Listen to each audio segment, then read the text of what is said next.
Hello, and welcome to StoryFellas, a podcast where we make stories and we break stories. I'm your host, Tommy Antonucci. And I'm your host, Zach Lovelace. And here's a podcast where we improvise a story outline, a movie outline, in about an hour. We use prompts and rolling dice and scraps of ideas to draw inspiration from.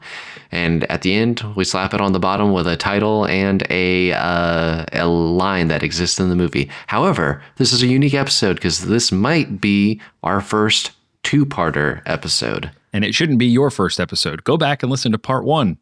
Yeah, go listen to part one. At the end of that episode, we tentatively called this thing Time Uncivilized. And by the end of this, we might have a much better title. So if it wasn't that, then that was the old title. This is what you're seeing on the podcast player is the new title. Yes, that was the working title. And this is going to be the I don't know what's more than a working title. Just a title. What, does it not work once it's normally titled? That doesn't even make sense. An extra working title. Yeah, overtime title. But Zach, you were reminding me that this one we're actually trying to pitch more as a pilot, correct? Yes, rather than a movie. And Tommy, you're right in the initial opening talking about most of the time we do movies. I mean, we have like topical conversations every once in a while, but we're aiming usually for the 90-minute feature film idea. Mm-hmm. And so last time, just the way we're talking with a large story that spills into a second episode, it just seemed appropriate. It was a very high concept idea, and it seemed to have legs for a TV show, like a cool setting, basically a cool concept for something that could kind of be worked out. And what we landed on for Time Uncivilized, the general gist is that there's this group of astronauts who are in charge of dropping off supplies at different planets that have been colonized by humanity in kind of a rudimentary way. It's not like super high tech. Think more Interstellar, at the end of Interstellar, where they have that planet that what's his face Matthew McConaughey ends up on. It's like a ring, kind of like a Halo planet thing. Think like that. So it's like high tech, but it's not necessarily teleporting and all this kind of stuff. So there's a fine line with the technology, but these kind of blue collar guys end up going to this planet. We don't have a name for it yet, but they drop supplies off and they keep getting static back. And they eventually want to send their doctor down there. Like I think one message gets through, or there was some indicator that they needed to actually go to the surface of the planet. So they decide to go, and like two of them go down there and they are walking. They realize the whole colony has been overgrown by like jungle and stuff. It's a totally habitable, terraformed planet. And all the technology and stuff that a normal colony would have is like ravaged and rusty and all this kind of stuff. And as one of them is walking, he gets shot with a couple of arrows, and some tribesmen come out, or a tribeswoman appears, a huntress of sorts, and she confronts the astronaut in English and is like, "What tribe are you from?" And he says, "Earth." That was our line last time. Purposely hacky, purposely cheesy. And so the whole conceit is that time goes faster on this planet, and that colony that originally started the planet is now like hundreds of years into the future. And so the astronauts who came down are trying to get off the planet, trying to warn the spaceship above them that don't come down or help us get off. And this whole time warp kind of, as you cross the atmosphere, there's like a time field essentially. So from the outside, it appears that, time is moving at a normal rate. Whereas in reality, you're actually going way into the future. And so it looks like they degraded to now it's more of like a Planet of the Apes kind of style thing where there are people who have huts and stuff. There's some basic technology that survived that long, but nothing super tech. So it's kind of cool where you have the high tech astronauts who show up and then basically primitive man. And they have lore about these space people they were descended from. And anyway, so that was Time Uncivilized. Super succinctly, when we were telling that story, we were really trying to base it through the point of view of the astronauts, the people bringing supplies, which we still, I think, half the way can in this. But when we realized that the gist of this movie is the time dilation in reverse, minor spoilers for Interstellar. If you've seen that movie, there's a planet that has the opposite effect, which is based more in science, because of gravity. If you're on the planet, things are moving slower for you on the planet than it is off. We're going to explore. Maybe it's a supernatural thing. Who knows? But when you're on the planet, it moves faster. So to keep it straight in your head, if you were on the planet and looked up, it would look like the spaceships are frozen because they're moving so slow. If you were up in space and looking down, which I think Zach said you can't see through the atmosphere, there's like an illusion or something. But in theory, if you could, you'd look down and everyone's moving like super fast, like quick ants, building buildings really quick, tearing them down, just doing all that. So they're just moving super fast on the planet. And that's kind of the whole gist. They went to colonize this planet, the first people who did that, and then they never could reach the people off the planet. So they just lived there. They couldn't, no one came back for them. No one got help because to the rest of the universe, no real time has passed. It's maybe been a year or something, but it's been generations for the people on the planet. Super cool. And super cool. I really like the idea that there's lore. There's like drawings and documents of, oh yeah, like maybe that's a point where one of the tribes people, the supply ship that lands, they have drawings of that, or they have schematics, and they're like, we've heard about this. That's from our documents, and but they don't know what it is or anything like that. I love that. And that's why I do think the proportion of time passing has to be pretty big for them to have been, I mean, maybe 3 generations, which is, I don't know, 120 years basically. Like maybe less than that. 100 years is a pretty round number. 150 sounds pretty good too. Where it just would be so far down into the future where natural disasters on the planet have kind of covered up the spaceship and the original colony. They have repopulated, and they have a whole myth about their existence. And it's like their forefathers were telling them, the sky people will return. That's really interesting. And of course it wouldn't just be sky people, but 150 years goes by, the truth gets diluted. That's an interesting thing. And it's interesting to think about. And I think that, oh, go ahead. I was just going to say, I think that's really interesting because the passing of information, it's just information passing is not always super efficient, especially if you're relying on technology that breaks to pass that information along. Totally. Yeah. You think about like, if you were to go back in time, how useful you would actually be, really not that useful if you went back to the 1800s. What do you know about modern medicine? What do you know about electricity? What do you know about, anything? I mean, literally anything. People seem to be more ingenious, more wise, maybe well-rounded back in the day because they had to be. If you were farming, you had to know about animals, you had to know about seasons, you had to know about buildings and plumbing and all of that stuff.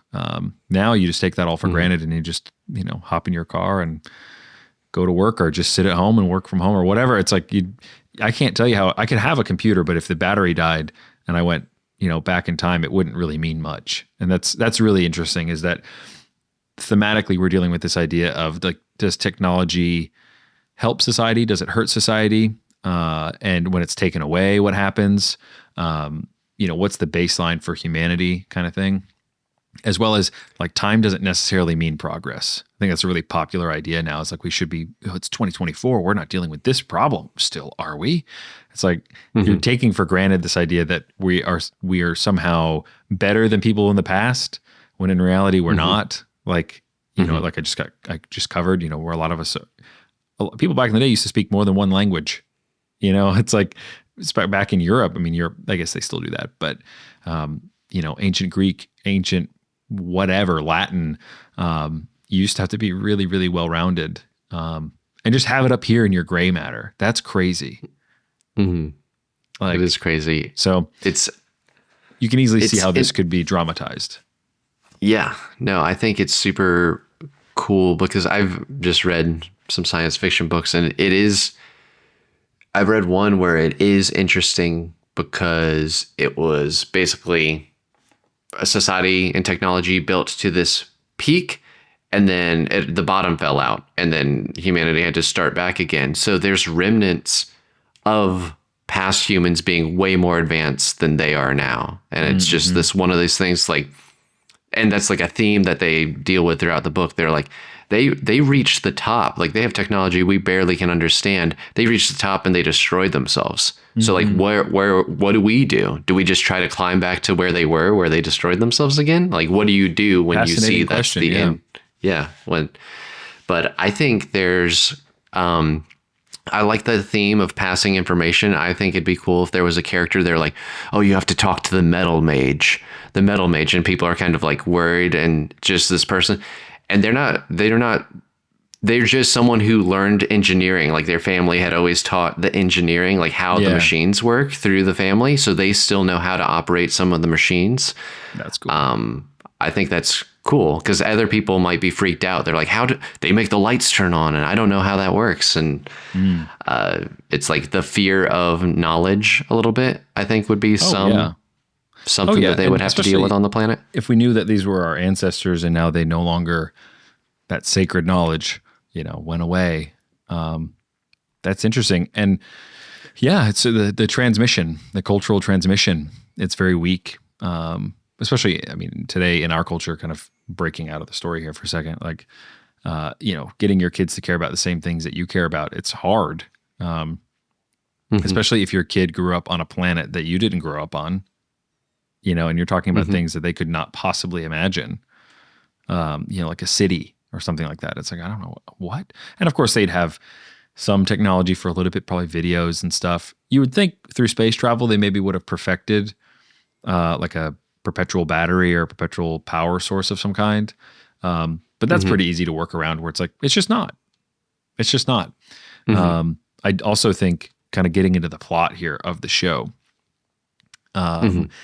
I do think that, and I'm jumping way ahead, one of the secrets to this time dilation issue is the terraforming device. Okay, yeah, we just so people know, we talked a little bit right before this about, oh, what if there was a terraforming device? So do you want to explain that a little bit, Zach, what you were thinking? Yeah. What you So were what I was pitching? thinking is that before anybody went to colonize a planet, whether it was like somewhat habitable or not inhabitable at all because of the atmosphere, humanity would send these enormous machines and they would basically drill into the planet and just start churning the air and start creating a habitable atmosphere. And they could come with lots of other things, they could pop out seeds and do all sorts of stuff. It could do like a starter pack basically for a planet. But I think an issue is that something went wrong with that terraforming device, however they chose to power it, whatever it is. And that's actually what causes the time dilation, which is why it wouldn't immediately have been apparent that there was an issue. Oh yeah, that I think that makes sense. I think that's cool because maybe there is some sort of nuclear-esque power source that powers these machines, and maybe there's like an ore in the planet that when they combined, like it had some sort of weird effect on Yeah. the planet. That's cool. But I that. think, and I also think that helps solve the problem of you don't notice it immediately because, like, I think before we started recording, I was saying, well, maybe it causes alarm. This terraforming device usually takes a century to prepare a planet, but it got it done in 5 years or something. But if it doesn't work like that, it like slowly starts taking effect, then there's no reason to worry. Maybe they send the first people there, and then it creates this narrative thing that they don't have any reason to suspect something's wrong with the planet when people first get there. Yeah, totally. I mean, it could have just picked up speed after. It's like, okay, it became habitable. Okay, but 5 years after it became habitable, did it really start to speed up? Even after the first few like supply drops, they probably wouldn't have. What is actually kind of scary is that when they drop the supplies through the atmosphere, although this would be a weird rule, that they spoil because they go through the atmosphere and they age so quickly. So like no supplies. That's but interesting. if a new person came through though, they would age, and I don't like that. Yeah, I think like, it's "Whoa," just they'd get all because old. it would be. Yeah, it's like I think you have to look to not get too from the person in the spaceship. The supplies would spoil, maybe not before they hit the ground, but like because the supplies would like slowly descend and then they would quickly fall from their perspective. But the person on the planet it wouldn't spoil because it's just this thing. This fresh supply is like super that's true. slow. Takes That's forever. true. It takes forever. And then when it gets into their time, then it just falls normal. It's really weird. I feel like I need a bulletin board with yarn to like keep track of everything. Yeah, I mean, this is the Nolan in both of us, I think, coming out a little bit a headier kind of concept, which is cool. It does remind me of Lost a little bit, just like remote, people trying to make it happen, trying to survive, having the others as well. It was a big plot point in Lost, which I think the first season of Lost is pretty untouchable in terms of seasons of TV. It's so unbelievably good, but it's the J.J. Abrams problem where it doesn't have to answer any of the mysteries. It just provides them, and you're like, that's cool. And then you finally get answers. And you're like, that's not really that satisfying. And then Dinotopia as well, the miniseries Dinotopia, where there's like an island where there's dinosaurs, but they live in harmony with humans and they talk and stuff and whatnot. Yeah. But it reminds me of that, like kind of low tech, high tech combo. Yeah. So I think can I pitch a few entry scenes to like set the stage for this pilot a little bit? And you can tell me what you're feeling. I think they might not even be full scenes, but I think we start in space. We have some scenes that establish that this is where we are in society. People are colonizing other planets. They're terraforming other planets. Then we get to this one planet that we're like, hey, this has come up on the roster. This one should be ready for new supplies. We've sent a crew there. They should have it all set up, and that's kind of funny or interesting because they're like they should be established at this point. Like they got there maybe a year or two ago. They should be pretty firmly established. We should update their stuff because we kind of give a time frame that this is new, so we're going there. We get to the planet. Maybe we have like a small crew. There's like maybe the big supply ship and they do some supply drops and then maybe a smaller ship goes down to make sure everything goes according to plan. That's a crew of, depending on the scope of the show, 5 to 10 people. Yeah. I don't know, something like that. And then what we have on the planet is, like you said, there's technology. I think we talked before the podcast that if we just make this, we have the device. The device makes the planet habitable. It has atmosphere that's breathable. Yeah. It has vegetation. So we don't have to deal with spacesuits or anything like that. That just overcomplicates things. I think they get there. Everything's overgrown. There's remnants of technology, but there's like plants in it. And then, like you said, someone gets shot with arrows. They get taken to a tribe. And we realize, like maybe we don't realize at first what's happening. We're just like, what are these people doing here? Why are there tribal people here? I like the idea of establishing that there's multiple tribes on the planet. Like they fractured off, and there's like some that are more hostile, some that are peaceable. I really like the idea of a female lead tribeswoman. Like she's one of the main protagonists of the series. And then they start I'm really speeding through this entry, but they start piecing together like, we heard legends of you, and they have documents like this. They're like, my grandparents used to tell me, they're like, your grandparents, the first people who were on this planet were here 2 years ago.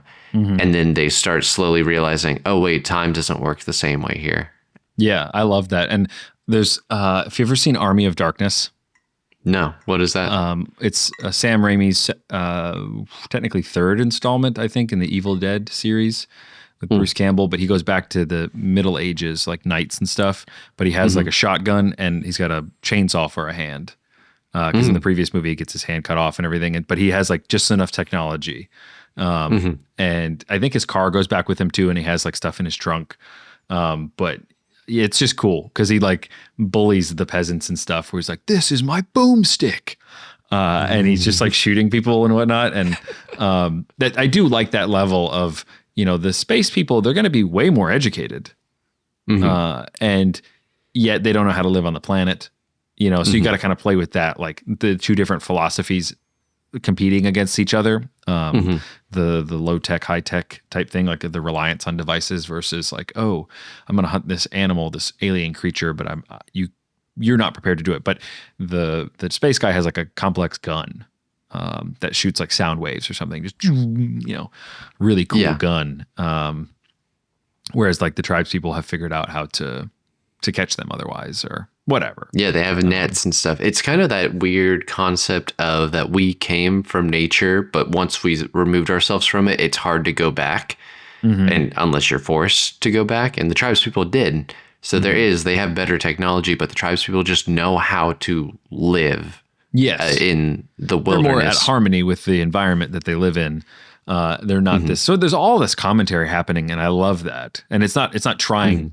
It's not like beating you over the head with any of it. It's just like that's dramatized now, where it's like this guy's going to choose to, filter his water using this device, whereas the tribesperson knows how to get it out of the actual plant.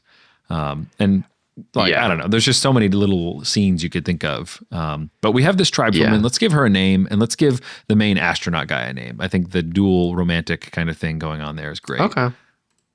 All right. I feel like maybe the tribeswoman name could be Unga Bunga. I don't know. Bunga Bunga. That's an inside joke with us. It could be like something like Nala. I know Nala's from Lion King, but we could That's see true. Do we think that their naming conventions have just totally died out? Like I feel like they would probably have normal names. Her name's Beatrice then. Yeah, exactly. Some old lady name. I'm down with something just a little more simple. Nala definitely works, but like they're not. What about just Natalie? Natalie works. Natalie, the tribeswoman. Yeah, and then didn't we have a Bruce? We did, yeah. From the last episode, I think we had a Bruce. I also really like, and maybe this is someone else's name. I like the name Alexi for a guy. That's Alex cool. with an I. But we can do Bruce as the main dude. Let's see what other names Bruce we Campbell had. Was in Army of Darkness, so that works. We had Drew, Bruce. We talked about a robot named Nyx. That's right. That's cool. Which is just like would spook them. It'd be funny if the robot came out and was immediately shot with an arrow. just immediately beat with a club.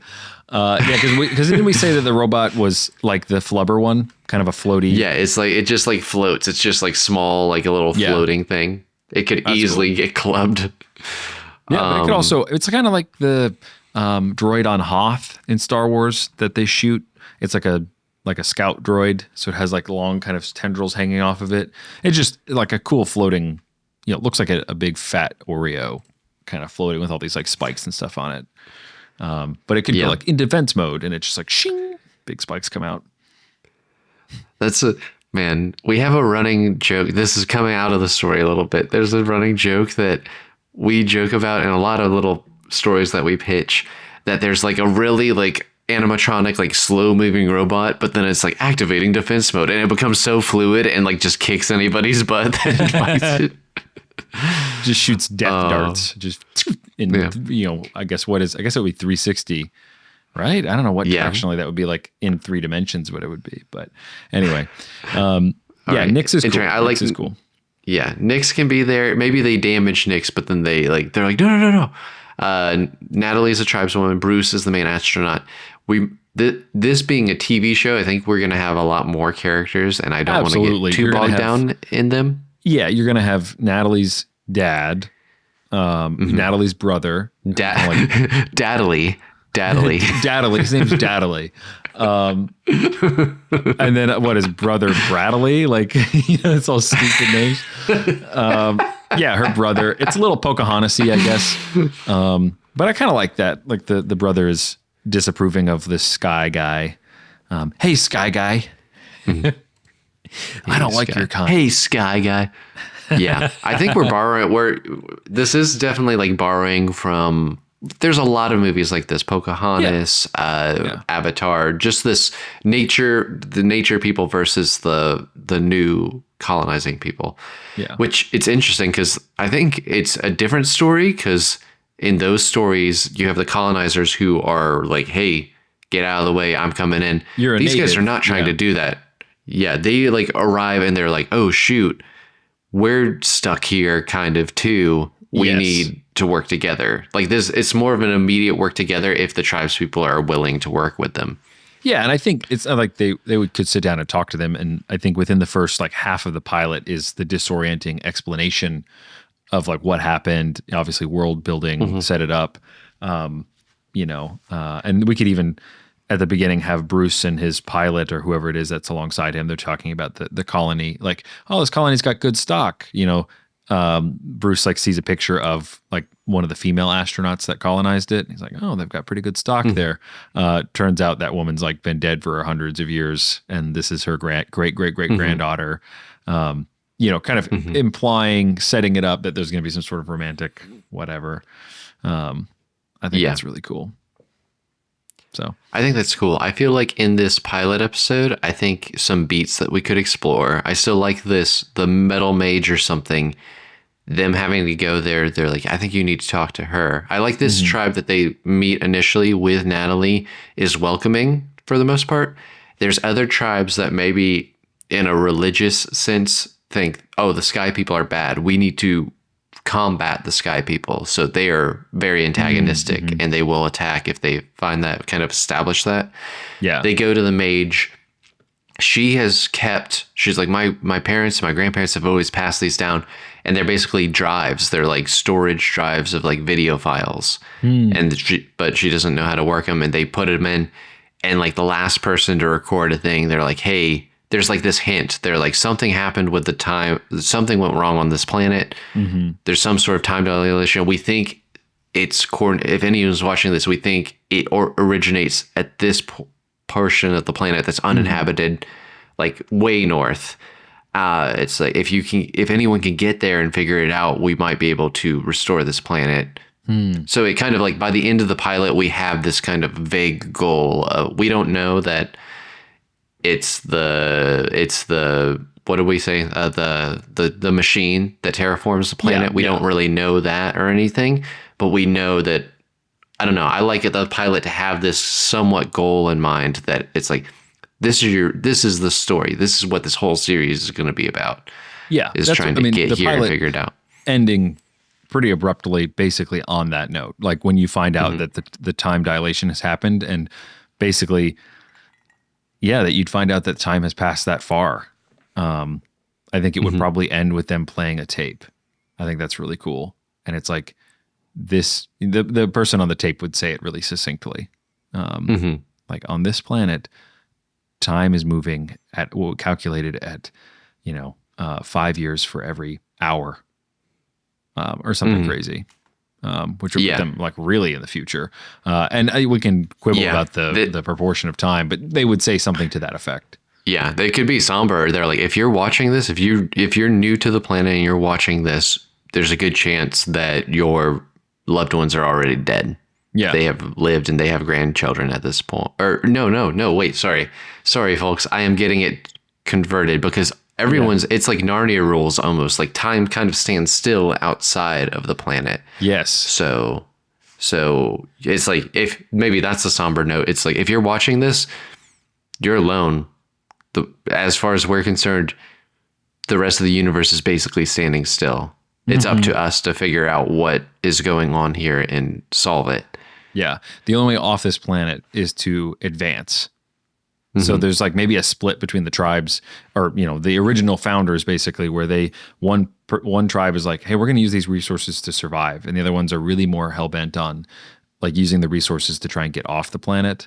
It's almost like to cut down all the trees on the desert island to make a raft, or, use them to have coconuts and eat. It's that kind of argument. And so that causes the initial fissure. And you can add, I feel like there could be even a whole season that takes place in the past that explains a lot more, or a separate spin-off show where it's like just whatever the show is, year zero. That kind of thing. Time of civilized origins. Yeah, origins. Perfect. I think just initially stepping out of the spacecraft with Nix, Bruce, and then his sidekick / engineer or doctor or pilot. I'm trying to think about what that other guy would be. I feel like a guy. Yeah, we had Clarice, the doctor, who I think was a female. Okay, we could do that. So it's like just he's the pilot, Bruce is the pilot, and then we have a doctor. So just a man and a woman, and then they encounter. I kind of like that they have a third guy with them. We do have a third guy from the last episode. We had Drew, a blue collar engineer, and Cameron, a rich guy assistant, which I kind of feel like just having another good guy like Drew could Yeah. be good. So I do think 4 people is probably solid. Where you have Clarice, the doctor, Bruce. I'd like Bruce being the engineer or something Bruce to that is the effect. engineer. And then Okay. Drew is the pilot. I know we might be like playing fast and loose with all these folks, so it's going to be hard to kind of follow at first. But what I want to set up is that basically Drew, the pilot, is immediately murdered by the tribes people. Okay. So we then Oh, like okay. we can't get off the planet, one, because we can't pilot the ship. I think that's cool. Because if they could pilot, if the ship could go back up and it's not broken at all, I'd hate, Yeah. it just feels like I was you're going to killing bring that up with you is like, how do we limit them from just flying off this planet again? Yeah. Yeah, I think really that's the only way is by either killing the pilot or coming through the atmosphere destroys the ship's ability to do X, Y, Z, whatever it might be. I think that's kind of cool. Man, I've got such a cool title in mind. 2 cool titles, actually. All right. Well, hold on those. So, Getting do you ahead, think it's enough to just have the pilot die? Do you think that's like in this world? Does that make enough sense that they're like, well, the pilot's dead, so we can't fly off the ship? Like, I feel like if I were them, I would still try. I kind of feel like maybe something has to happen with the ship as well, like it's slightly damaged. You could do at the 2 same birds, time, 1 or- stone, where the tribes people end up like how it ends up playing out actually destroys the ship's ability to fly and kills the pilot. Oh yeah, like a tribes guy like sneaks on the ship and the pilots like they're like messing with the core and he attacks them and it kills the pilot, but it also destroys the core and it blows up the ship or something like that. Yeah. Or the pilot is like using it as a there's like a gun on the ship or something. That's more like a warship, so maybe not. It's just a supply ship. But maybe just, I mean, the easiest thing to do, but I hate it, is just like have it get hurt on entry. And so the thing is, not only could they not pilot it, because then the pilot gets killed, but then maybe it's like Flight of the Phoenix where they're trying to repair the ship and they're looking for parts on the, what you call it? Oh, we got a Pikmin story over here. I know. Yeah. That is a Pikmin. That's great. That's a great story. Olimar, come on, man. Olimar, Captain Olimar. That's what we're going for. I think that makes sense. I think you could also, if we have this kind of idea that some reason you can't see super clear into the atmosphere, then they could be trying to land and then hit something. I also feel like I think we don't need to get too hung up. This is not hard narratively to whether the ship gets blown up by a tribes person, whether it crashes on reentry. If it's damaged and they need to find parts, that could create some division within the crew because of like, hey, do we find the parts or do we go try to solve this time problem? I would just try and where if it just blows up, then it's like, well, I guess we're just doing the time thing because that's the only way we're going to get rescued. It's a great question. The ship could also just get stuck. Depending on how big it is, it could be pretty small. The tribes people could take it.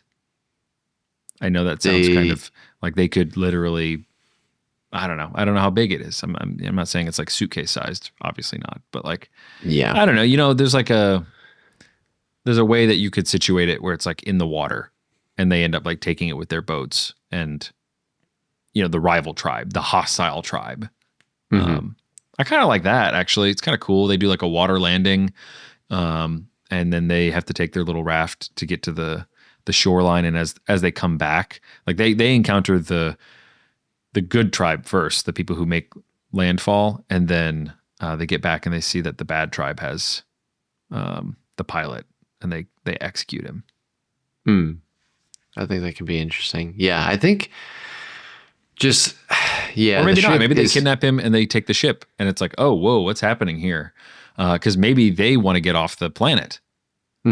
Obviously, like, or maybe not. Maybe not obviously, but so they get back and they have the like pilot manual and they're going to try and figure it out. Oh, that could be interesting. I thought you were also going to say this also would solve the problem very quickly if they're like, the legends say that we'll ascend with the big ship, and they like kill the pilot and they just like start hitting buttons and the ship just like flies and crashes and explodes and just everyone on dies. Show ending. Yeah, no, I think them taking it or something that gives me Others from Lost vibes. There's the hostile tribe that has like nefarious ideas about things. I don't know. Yeah, It's such a good plot device, like to get rid of the ship immediately. You don't necessarily want to do that. Yeah, I think. Hold on. Let me pitch this then. I think this ship just needs to be out of reach from the people who can use it. I still think the pilot can die. Like maybe he has the ship. He's on the ship and he's guarding it. And maybe they are. I don't know if this is too much of a stretch that he's on the ship and he's doing some specs or something on it, and then tribes people attack him, and there's like a struggle in the cockpit, and it starts the ship flying, and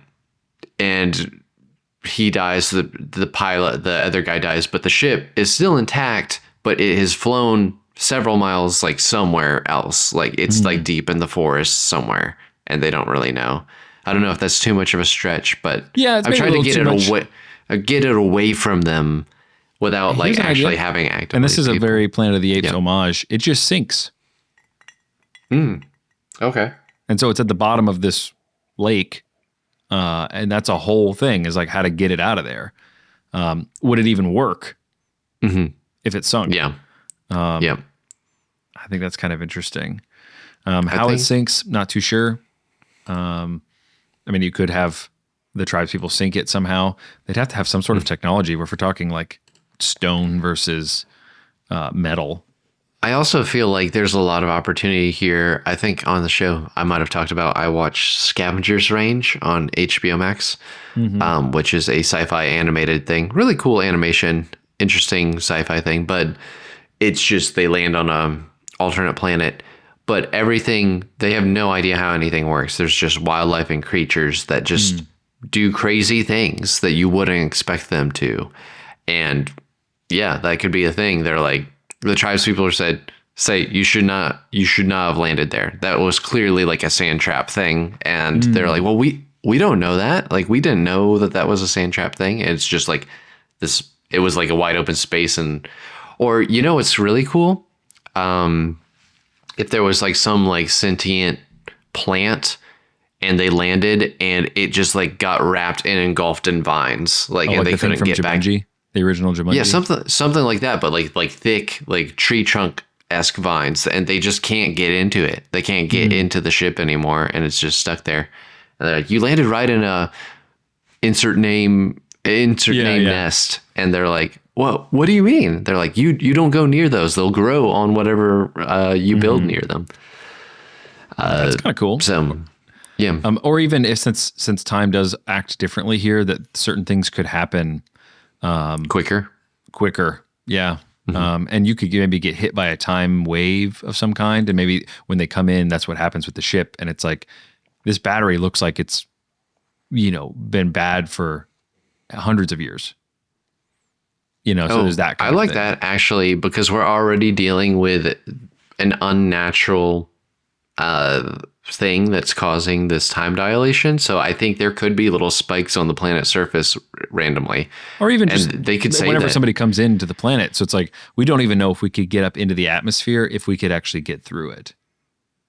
So there's that like mystery that you're punting to. Feels really, you're trapped. But yeah, I like that the battery just gets destroyed when they come through the atmosphere, and then they make a water landing, and maybe the ship even gets stolen at that point, but it doesn't work, or like parts of it work, but not entirely. And so when the hostile tribe takes it, that's kind of a plot point to get that back, forces them to go confront them. And maybe they take the bad tribe takes the pilot and a couple of other people. I I do like a bait and I think- switch where you start with like somebody you think is the main character and then they get killed.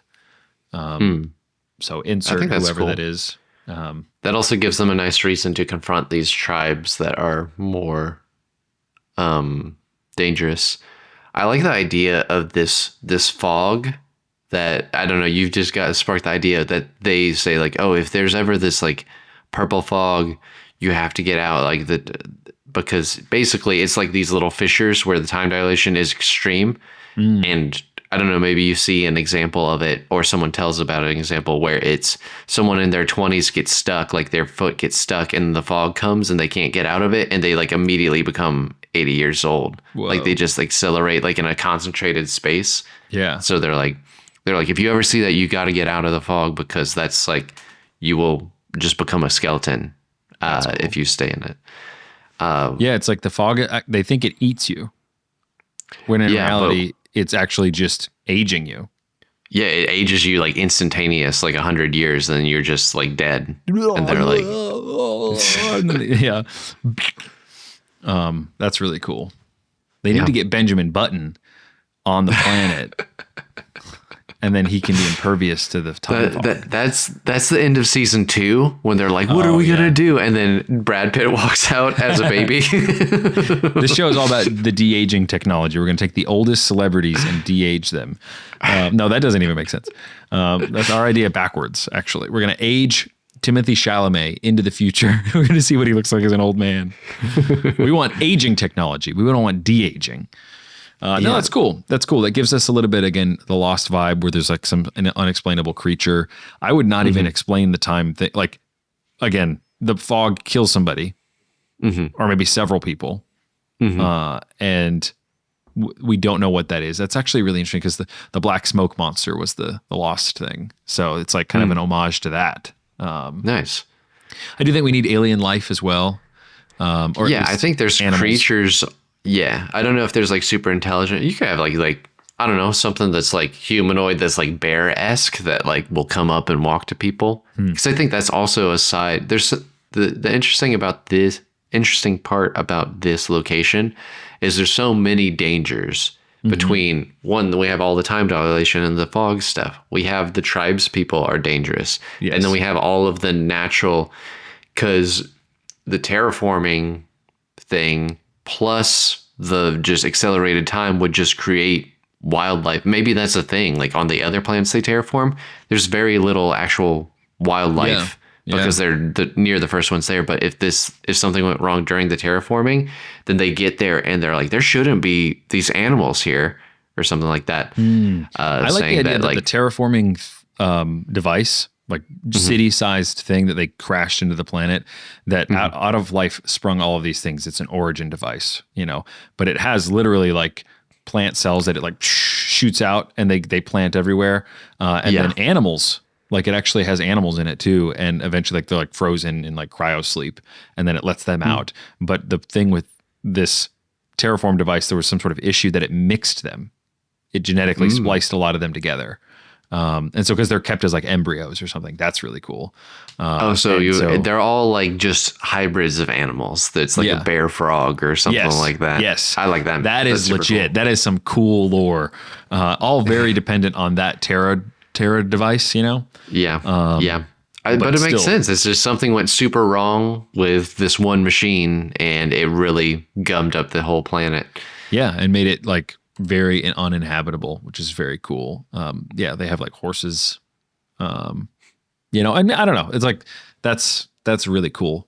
There's a lot to be explained there. I think with the pilot, you're going to have to just lean on mystery. Like we're talking to you, listener, as if you know all of these things, but to dramatize it at this point, it's like you have to go back. Okay, we show a space supplier. We explain that there's a colony. They get there. They show up, and there's this planet full of primitive people. They're being attacked. They're being killed. There's a fog that eats you. These other people have some technology, but not a lot. They speak English. They eventually, there's a man as the main character, Bruce, kind of has like love at first sight a little bit, attraction at first sight with with Natalie, and it's very standoffish, but she ends up sharing a tape that she has, and then maybe part of Bruce's suit that he has can play the tape. And so he like puts it in the wrist thing and like, and it pops up as like a hologram. And it's the lady that he remarked on in the beginning, saying like, "Oh, she's got good stock," and she's like, you know, maybe older, like super old kind of thing. Explaining a little bit, and is like, "This planet moves faster than you could possibly imagine," and then boom, cut to black. You reveal you reveal the log line, essentially, like the high concept aspect of it at the very last second. That way you set up some of the key relationships, that there's the hostile tribe. We don't explain why they're hostile. They're just bad, like really, really bad. And then we have the good tribe, maybe more of a fishing tribe, not as much of like a wild kind of hunting. Oh, that's fun. I like that. Yeah, like just it gets got Avatar: The Last Airbender vibes. I was gonna say I threw that in for my boy. My boy loves himself some Avatar. But yeah, we're pulling all that stuff. So the fact that all of this feels so familiar, you know, we got Pikmin, we got Avatar, we got Lost, we have Dinotopia, we have Planet of the Apes. All that mixed in here is amazing. And then we have a strong kind of maybe love triangle type thing going on. That was always what I really enjoyed about Lost, with Sawyer, Jack, and Kate. You have like the bad boy who is maybe a tribesman guy, and then you have the girl, and then the good guy who's Bruce, kind of like your classic Captain America type. And then you just let that work itself out, and they keep finding mystery upon mystery upon mystery on this planet. And do they get off? We don't know.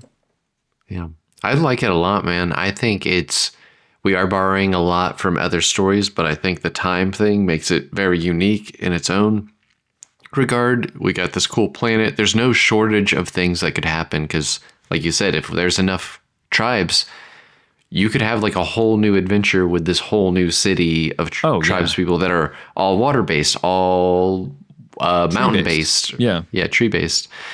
And I even thought it'd be cool at one point if they find out, this is pulling on Lost a little bit too, that on the other side of the planet, there was another colony. So they landed on the north side of the planet, or western hemisphere or something. And then on the eastern hemisphere, there was another colony, but that one was criminals. That's cool. And so that's what they think is the hostile tribe, comes from those guys. That's cool.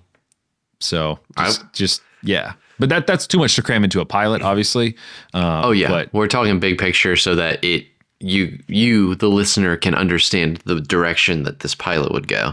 Yes. But I feel like I would watch this. This sounds super cool. This sounds super interesting and wrapped in mystery.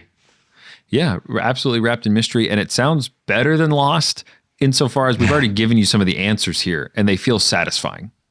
It's not like, oh, here's this. And Lost was dealing with like a spiritual kind of element. So that I think made it lacking in a lot of ways. Not to say that necessarily makes a story lacking, but I just think J.J. Abrams kind of fumbled that. Doesn't have anything to say. But yeah, I with that, we have Bruce and we have Natalie and we have the brother character who's unnamed, our bad guy, love interest. A whole pot of people. Do we have any along the lines that come to mind? I liked the one that you said, like this planet moves faster than you could possibly imagine, is a nice, cool line. Yeah, I was thinking that too. Like the end with the tape. That's probably a pretty solid, like your cliffhanger line, basically. Yep. So that's cool. Cool line. Now we kind of went backwards a little bit here in the nature of this time wonky story. Titles. I've got two titles that I really like. Okay, I want to hear them. I want to hear them. Okay, I don't want to hog the mic though, because that line, you know, we're like boom, we jumped right through it, and then I just wanted to give you an opportunity, like if you have anything else you want to add. If I have any other lines, potentially. I don't know off the top. I think rather than lines, I'm really thinking about the mechanics of this world. I think I'm a mechanics guy, so I've not been thinking about what people say to each other as much. And then we haven't really fleshed that out a whole bunch, but it's because it's so high concept. I mean, we could maybe double back a little bit and talk about Bruce.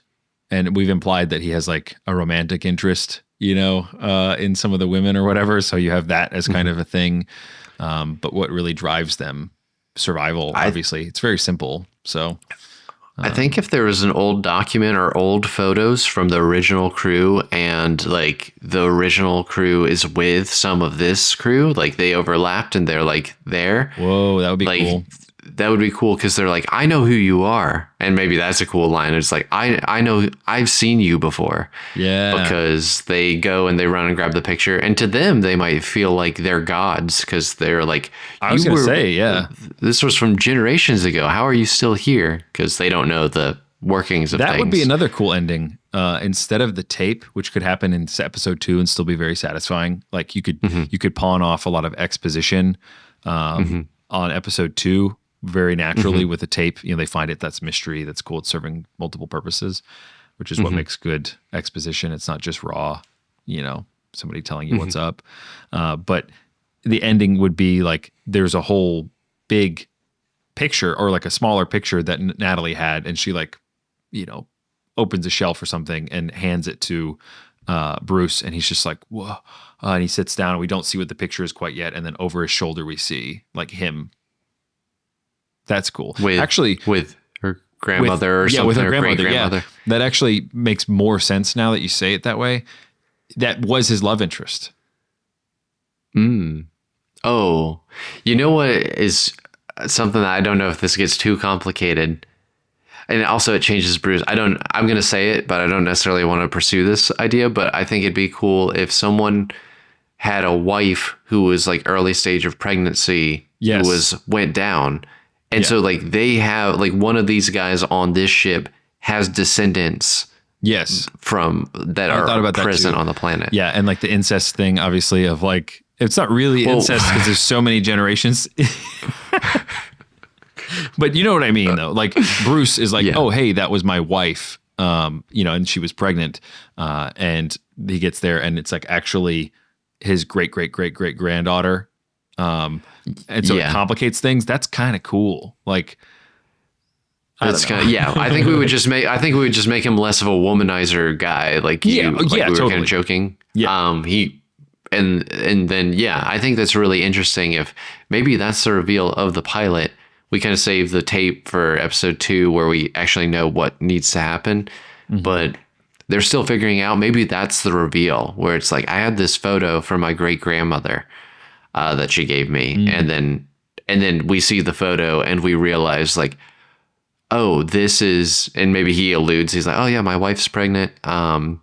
So we're going to pick her up and take her. 'Cause she can't stay on that like planet. Like we need to grab her. She was only supposed to be there for like a few months, and then we were going to grab her so that she can have her child.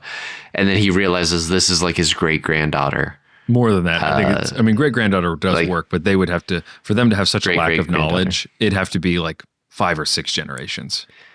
Yeah, basically, it's just his descendant at that point. They like, oh, my family has passed down this picture, and then he is like, this person was like my ancestor who was like here from the beginning, and then it's his wife, and then he realizes like, oh shoot, this is my. I love that. I love that because that's so that increases the stakes and everything, and that he is now their like high father. He's their progenitor, and that he also it changes his dynamic, and maybe we can give one of the other dudes like a romantic thing with her, but totally. Like that immediately turns him into a father figure for her in a sense.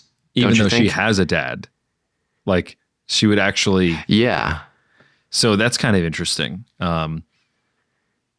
Yeah, and maybe like Bruce ends up killing a guy, like in self-defense kind of scenario, like misunderstanding definitely, but like they're fighting.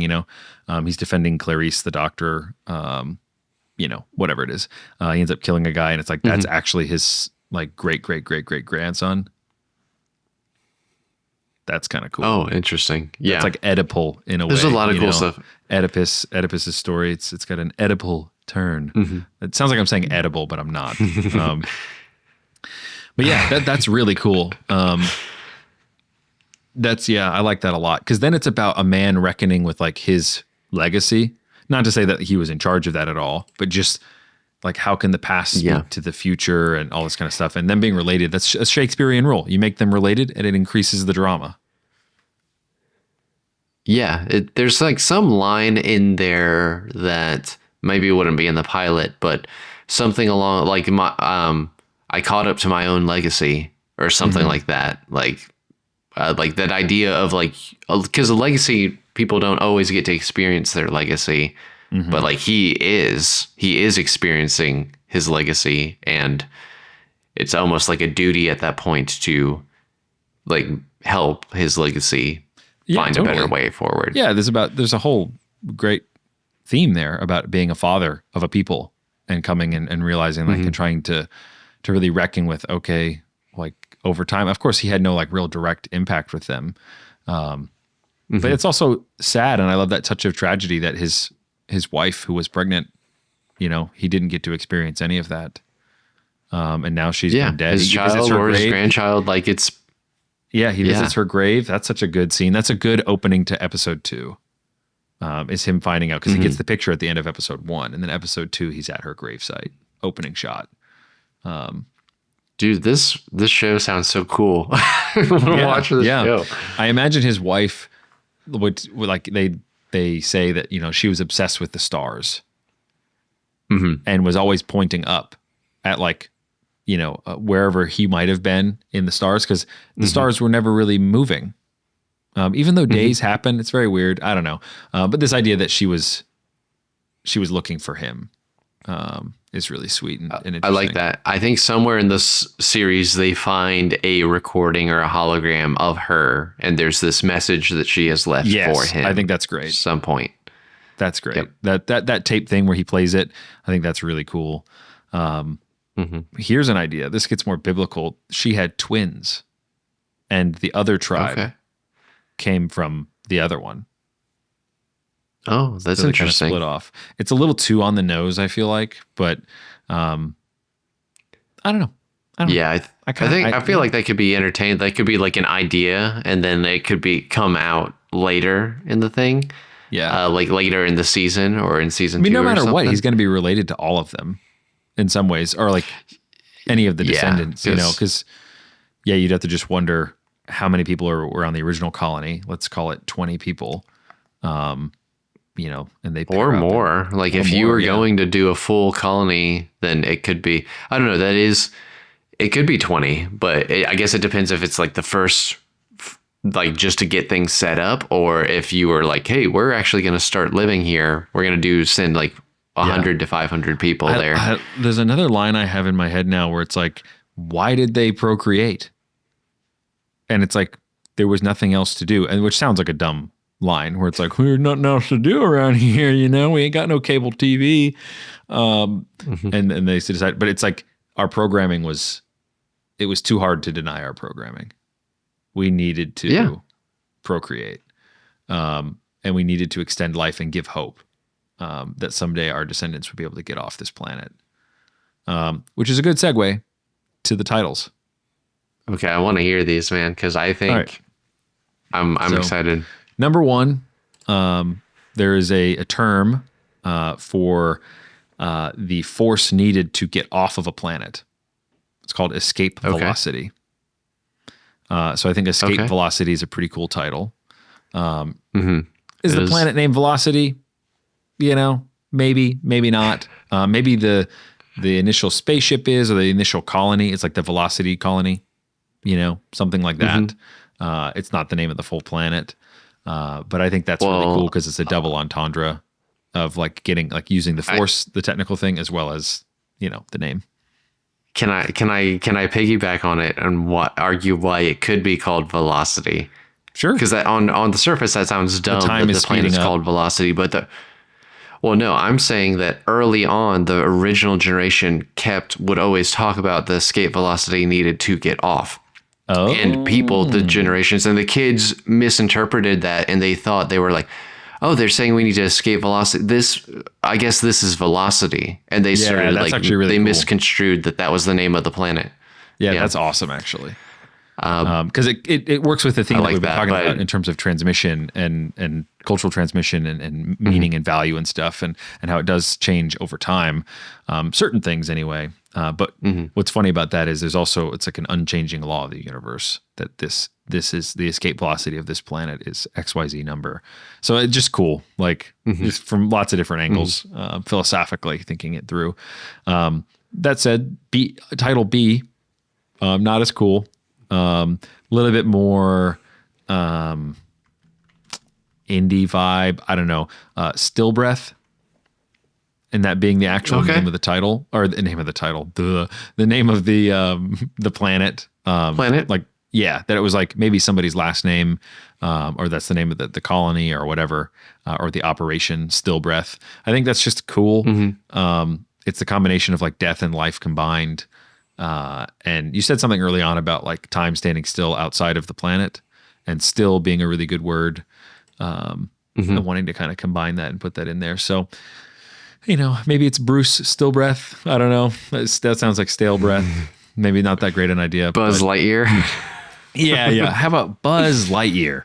I like both. I like both of those titles in different ways because I think still they have two different feels. Escape Velocity has like this kind of like intentional actiony, like aggressive feel, and Still Breath feels like it has this passive feel. Yeah. I think Escape Velocity demolishes Still Breath because of the three. It's three-pronged, or like three layers. The third layer being that the planet itself is moving so fast. So they're like trying to get out of this speedy thing. They're also trying to, it's the term to get off the planet. It's also the name of the planet because of the cultural transmission issue. Okay. So it's like all of those things combined that is like legit amazing. I can't agree with that. I think the idea of like the early generations misconstrued and they thought the name of the planet was Velocity. Yeah. I think that really sells it for me because that's literally what this whole story is about. It's a transmission of information. And I think that the idea of like, oh, welcome to Velocity. Yeah. And like, they don't even know like that necessarily means like a term. Like that's just the name of their planet. Yeah. Agreed. Yeah. That's really cool. That's super cool. I could see that easily being a TV series, and it's like, oh, Escape Velocity, interesting, and it's like makes sense from a it preserves the mystery a good bit too. Watching the pilot episode, somebody tunes in and it's like, okay, I saw a trailer for it. It had to do with like space guys and then a planet. Okay, they're like trying to get off this planet, but then it starts to the other two meanings come in, and it's like, oh, that's actually way more intentional and thematically linked with the story we're telling. I could picture the end of a trailer, like big suspense thing, and then we just it fades from black to this just space and this like whatever color planet, like red planet spinning, and then just in sci-fi letters it just says Escape Velocity on it. Yeah. I could just see that as a title card. It's really cool. Dude, I like it. I'm not been this jazzed in a while about a story, and maybe that's a testament to having a two-parter of like getting to establish the stuff and then really get to dig in deep. Yeah. And you said you're a rules guy, you're a mechanics guy, so it's like we needed the time and the space, no pun intended, to develop those rules a little bit more, and then we have a really simple story. Like I said it earlier, the whole plot is really survive. It's kind of cool. Immortality plays a portion, like. There's all of these things that are very interesting and developed. But I think Bruce and Natalie's story, really cool, being a great grandfather and his descendants, and basically how he can help them, and do they want his help at the end of the day? And then the mystery of like what happened to the original colony. Like, why is it split? Why are there two different groups? Why is one extremely violent? Maybe one is even a group of cannibals. I think that's actually really cool. Where they want to eat the sky people. That's interesting. Then you have this like fissure of like, okay, the people who like preserved the knowledge, and they became, more well-rounded. And then you have the people who didn't, and they kind of went out and became their own thing. And they lost themselves in that. That's really cool. It's really cool. There's like no shortage of things to explore in this world that we created here. Yeah, another good that's reason why super it's a pilot. exciting. Like you could have so much. Yeah. A movie wouldn't do this story justice because the world is so big. And we talk about this all the time on StoryFellas being a world building episode, that we literally built this world velocity. And now I love the idea that you could literally whole different spin-off version of it if you don't really resolve certain portions of it. But even if you do, you resolve that everybody gets off the planet and everything's okay. You could always drop in another group of people at a different time. And that, of course, would happen. Like, maybe a season is just the lifetime of those people, and then you jump ahead, and then ahead, and then ahead, and then ahead. I think that's maybe a little too heady, but obviously I'm using the word head like 15 times in a row. But yeah, great pilot. For StoryFellas' first pilot, this was a home run. Yeah, I want to say one more, because what you just said made me think. Eventually, if you have a planet that advances so much faster than the rest of the universe, they would become more advanced than everyone else eventually. And that's like really interesting to think about. That's not the story we're telling here, but if you had a planet that functioned this way, eventually they would be more advanced than everyone else around them because they just have more time they get more done in in a shorter amount of time.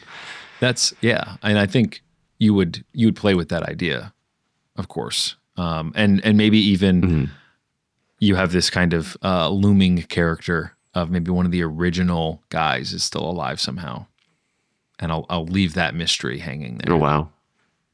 I'll leave that mystery hanging there. Well, I won't give you an answer, but I have one. I won't give it to you though. Oh, you'll have to tell me off mic.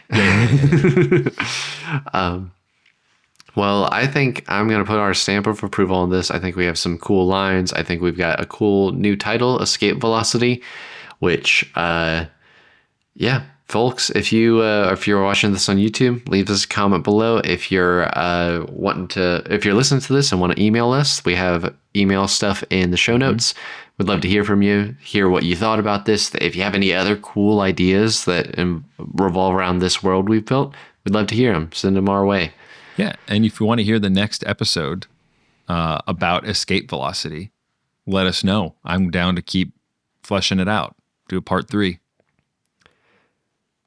Yeah, that it's our podcast. We can do whatever we want. But yeah, we'd love to hear from you. There could be a chance that we might just do, because I'm also very interested. I'm like, where can we go with this? Like, this pilot sounds super cool, and we kind of hit like pilot in kind of almost the second episode. But oh yeah, that's a super sweet spot to be as a writer, where you have like a bridge into the next episode. Like, okay, I know where we're going, and yeah, there's tons of jungly, awesome, primitive caveman type Unga Bunga action to be had. So much Unga Bunga action. Well, Zach, you have any last notes for our audience before we let them go? No. Please like, subscribe, send us your notes, send us your thoughts. If you want us to write anything, forget about it. No. If you want us to write, actually, like, if you vote for something, I would love to be able to write. We've talked about this before, doing episodes dedicated to going back to old stories, and we've written scenes for them. So if that's something that you're interested, like hearing more, like go deeper, show us how that actually would work mechanically, and give us a little bit more meat on them bones, then I'm all for that. Just point us in the right direction. I like it, man. Well, thank you all for listening. Thank you for taking the time to listen to our story and our pilot of Escape Velocity, and we will see you in the next one. See ya. Thank you all for listening to StoryFellas, a part of the Pemmican Studios podcast network. Check out our show notes for bonus material, links, and more. To find out more about our current projects, send us messages, and suggest ideas for the show, go to StoryFellasPodcast.com. If you liked what you heard, share the show with a friend. Word of mouth is the best way to grow this community. Until next time, go make and break those stories.